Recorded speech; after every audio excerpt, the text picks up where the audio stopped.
people don't care about speed around here.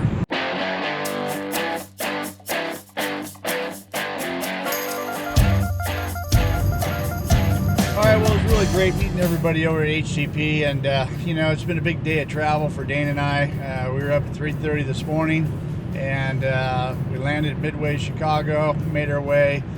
Change of plans. We were going to go to Indiana first, and that changed, and we made our way to northern Chicago area, to HTP's facility, and another change of plans now. We're headed to Wisconsin. So we're going to be covering 3 states in about 24 hours. So let's do it.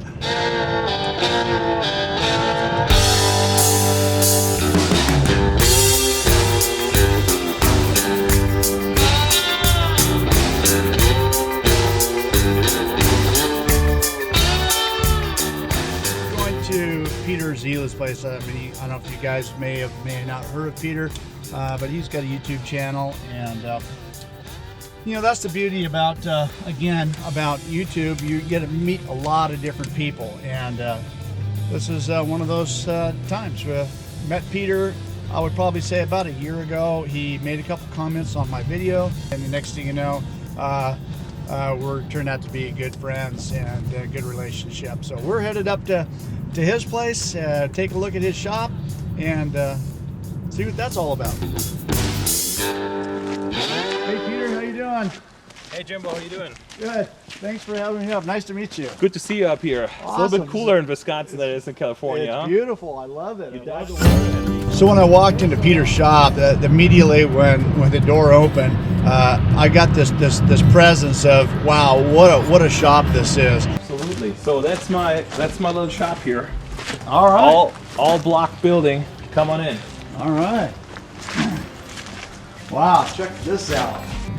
You know, and it all started out too when I had a couple questions about some welding issues that I had, and he's extremely knowledgeable in all fields of welding. Just knows, has a wealth of knowledge in regards to welding, and was able to help me out. I'm very appreciative of that. Spares kind of reminded me of my shop. I'm out of space. I got 900 squares and it's full. Yeah, this year is like 1,200 and it's full. Yes, we're working on a few projects at the same time. The big hydraulic tank for a big tub grinder, and nice. The hydraulic scissor lift. And this is stuff that you're working on currently? Or? This is current jobs that are here that I should be doing rather than doing YouTube videos. A couple of things that I'm really jealous about, and I may look into doing this on my own shop, is his welding table had a fold down section on it, so I don't know the size of it. It's probably a 4x8 table, but it had a leg that was about 4x4 that folds up to extend it to even a bigger table if you needed to. I thought that was really cool.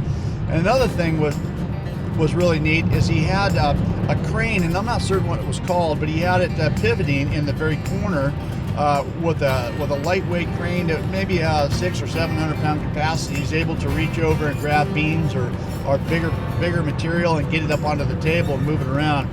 That was really cool. And just the way he had everything in position, his racks and storage and the boxes and everything organized manner like that. And it looks like you got a pretty good supply of metal in here too. Yeah, that's a short shelf in here, like under 3 feet. And then on the back wall, we got the shelf up to 12 feet. And then outside, we got another rack, like 20 footers. That looks like a delusional design plasma table back there. Yeah, that's a custom built 4x8 stand-up. I use that for aluminum and stainless because it doesn't have the water bath. Would you say stand up, so it cuts in that vertical position? It cuts in that vertical position. So when you cut stuff out here, like those circles, you want to make sure you have your starts and stops right on 12 o'clock. So you have to think a little bit when you program it, because gravity, the pieces will slide down. You know, Peter is so knowledgeable when it comes to any machines and all machines and equipment.